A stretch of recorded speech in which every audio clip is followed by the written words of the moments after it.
புதுக்கோட்டை மாவட்டம் ஜெகதாப்பட்டினம் மீனவர்கள் 5 பேரை இலங்கை கடற்படையினர் சிறைபிடித்துள்ளனர்.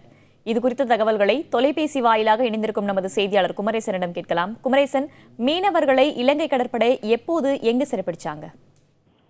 வேதவள்ளி, நேற்றைய தினம் சுமார் 76 விசைப்படகுகளில் ஜெகதாப்பட்டினத்திலிருந்து கடலுக்கு மீன்பிடிக்க மீனவர்கள் சென்றனர்.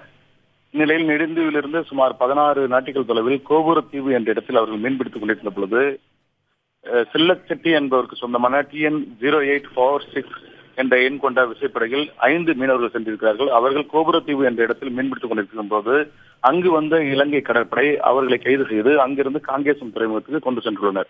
வேதவள்ளி, குமரேசன், சிறைபிடிக்கப்பட்ட மீனவர்கள் இப்போ எங்க இருக்காங்க? மணிமாறன், அவங்கள இலங்கை கடற்படை காங்கேசன் துறைமுகத்துக்கு கொண்டு செல்லப்பட்டிருக்கிறார்கள். தற்பொழுது அவர்கள் காங்கேசன் துறைமுகத்தில் தங்க வைக்கப்பட்டுள்ளனர். மணிமாறன், குமரேசன், சிறைபிடிக்கப்பட்ட மீனவர்களோட குடும்பத்தினர் இது குறித்து என்ன சொல்றாங்க?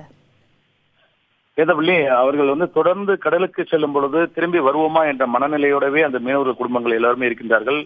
இது தொடர்பாக உடனடியாக மத்திய அரசு, மாநில அரசும் தலையிட்டு தங்களுடைய மீனவர்களை உடனடியாக தங்கள் குடும்பத்தினர்களை உடனடியாக விடுவிக்க வேண்டும் என்றும் அவர்கள் கோரிக்கை வைக்கின்றனர். தொடர்ந்து இது போன்ற சிறைபிடிப்புகள் நடந்து கொண்டிருப்பதால் மீனவர்கள் மிகவும் ஒரு கவலையுடையவே இந்த வாழ்க்கையை நடத்தி வருவதாகவும் தெரிவிக்கின்றார்கள். வேதவள்ளி, குமரேசன், பிடிபட்ட அந்த மீனவர்களை மீட்டெடுக்க எந்த மாதிரியான முயற்சிகள் மேற்கொள்ளப்பட்டிருக்கு?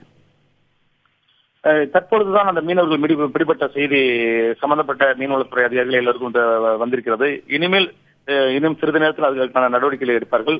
தொடர்ந்து மீனவர்கள் சங்க பிரதிநிதிகளும் ஒரு கூட்டத்திற்கு ஏற்பாடு செய்திருக்கிறார்கள். அவர்கள் அந்த கூட்டத்தினுடைய முடிவின்படி எது மாதிரி நடவடிக்கை எடுப்பார்கள் என்று இனி வரும் நேரங்களில் தெரியும். மணிமாறன்.